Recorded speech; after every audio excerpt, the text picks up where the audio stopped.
అనుదిన వాగ్దానం, daily promise. దేవుని నామానికి మహిమ కలుగును గాక. మన ప్రభువు ప్రియరక్షకుడైన యేసుక్రీస్తు వారి శుభనామంలో మీకు నా హృదయపూర్వక వందనాలు తెలియజేస్తున్నాను. ఈ దినం దేవుని వాక్కు, నా నామమును పరిశుద్ధపరచుదురు. యెషయా 29:23. వారు తమ మధ్య నేను చేయబో కార్యమును చూచినప్పుడు నా నామమును పరిశుద్ధపరచుదురు. పరిశుద్ధ దేవుని పరిశుద్ధపరచుదురు, దేవునికి భయపడుదురు. ఆమేన్. Praise lord. 14వ వచనం చూస్తే, కాగా నేను మరలా ఈ జనుల ఎడల ఒక ఆశ్చర్యకార్యమును జరిగింతును, బహు ఆశ్చర్యముగా జరిగింతును. వారి జ్ఞానుల జ్ఞానం వ్యర్థమగును, వారి బుద్ధిమంతుల బుద్ధి మరుగైపోవును అని చెబుతూ అనేకమైన దేవుని కార్యాలను, దేవుడు జరిగించిన కార్యాలను, జరిగించబోతున్న కార్యాలను వివరిస్తూ చివరిగా 23-24 వచనాల్లో వారు తమ మధ్య దేవుడు చేయి కార్యములను చూచినప్పుడు దేవుని నామను పరిశుద్ధపరచుదురు, పరిశుద్ధ దేవుని నామను పరిశుద్ధపరచుదు అని తెలియచేయటం మనం చూస్తున్నాం. ఇక్కడ దేవుడు చేసిన కార్యాలను బట్టి దేవుని పట్ల వారికి కలిగిన గౌరవం, కృతజ్ఞత అనున్నది దేవుని నామానికి పరిశుద్ధతను కలిగిస్తుంది. యెషయా 3-7 వచనాలు చూస్తే, దేవుని పరిశుద్ధతను బట్టి ఆయన ఆరాధించడం వలన ఆయన పరిశుద్ధతకు మహిమ కలిగి ఆయన నామానికి పరిశుద్ధత ఆపాదించబడుతుంది.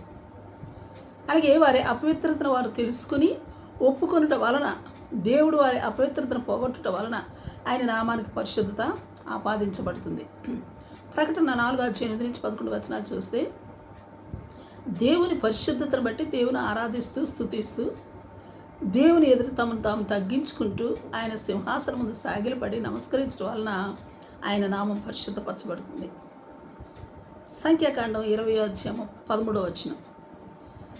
మరి మోషే నీటి కొరకు బండను కొట్టిన సందర్భంలో దేవుని మహిమను వారు చూచారు. దేవుని తీర్పు తెలియచేయబడింది. మోషే కోపానికి అలాగున దేవుడు వారి మధ్య తన్ను పరిశుద్ధపరచుకున్నాడు. యెహెజ్కేలు 20:40-41 వచనాలు. ఆయా దేశముల నుండి దేవుడు తన ప్రజలను సమకూర్చుట ద్వారాను వారు అర్పించిన ప్రతిష్ఠితమైన అర్పణలను, ప్రథమ ఫల దానములను, ప్రతిష్ఠితమైన వారి కానుకలను పరిమళ ధూపములుగా దేవుడు స్వీకరించడం ద్వారా అన్యజనుల ఎదుట వారి మధ్యలో పరిశుద్ధపరచుకుని వాడై ఉన్నట్లుగా తెలియజేయబడతా ఉంది. అలాగే యెహెజ్కేలు గ్రంథంలోనే 28:22-25 వచనాలు చూస్తే, దేవుని ప్రజలకు విరోధులైన వారికి విరోధిగా తీర్పులు తీర్చడం ద్వారాను తన ప్రజలకు తాను చేసే సహకారమును బట్టి దేవుడు తన నామమునకు మహిమ తెచ్చుకుని పరిశుద్ధపరచుకున్నట్లుగాను తన నామానికి ఘనత కలిగినట్లుగాను ఇక్కడ కనిపిస్తూ ఉంది. Praise lord.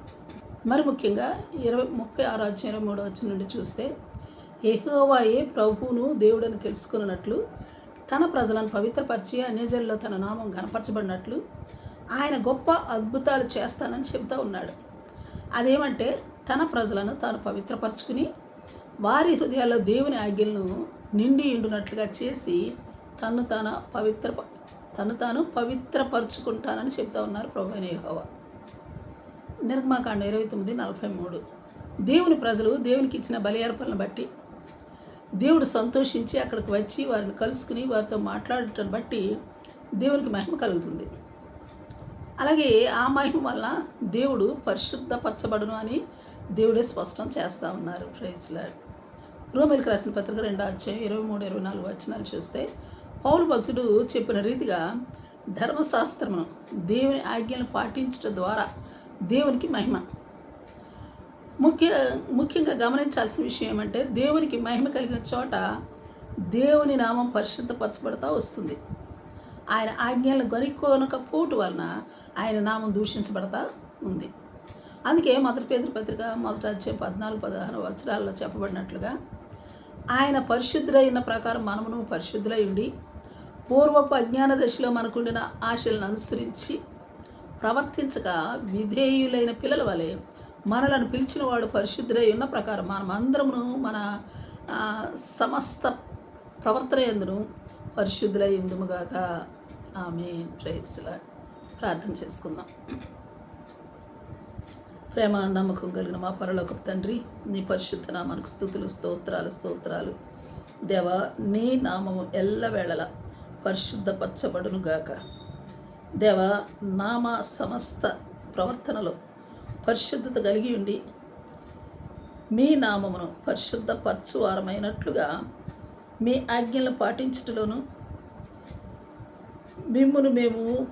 మమ్మును మేము పవిత్రపరచుకున్నట్లును మా జీవితంలో మీరు చేసిన అద్భుత కార్యాలను ప్రకటించుట ద్వారాను మీకు మహిమ కలుగునట్లు, అలాగే మేము కృతజ్ఞతతో మీకు అర్పించిన అర్పణలను బట్టి, బలులను బట్టి, మరి